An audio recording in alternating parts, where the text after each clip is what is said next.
अस्सलाम वालेकुम। SM news के साथ मैं हूं अहमद नदीम। खबरों का सिलसिला बढ़ाते हैं, खबर शामिल करते हैं कराची से। कराची में ठंडी हवाएं चलने से ठंड बढ़ गई है, जबकि महकमा मौसमियात ने मजीद सर्दी बढ़ने का इम्कान भी जाहिर किया है।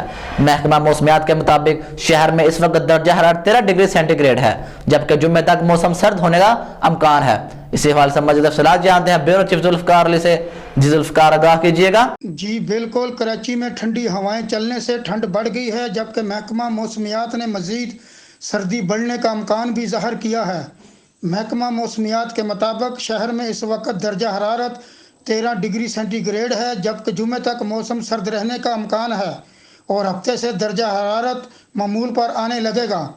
महकमा मौसमियात का कहना है कि कराची में जुमे तक दर्जा हरारत कम होकर 7 से 8 डिग्री तक जा सकता है और रवां हफ्ते हवाएं 45 से 54 किलोमीटर फी घंटे की रफ्तार से चल सकती हैं, जबकि शहर में बारिश का इम्कान नहीं है। महकमा मौसमियात ने बताया कि हवा में नमी का तनासब 60% है। जी बहुत शुक्रिया जुल्फकार, तफसीलात से आगाह करने के लिए।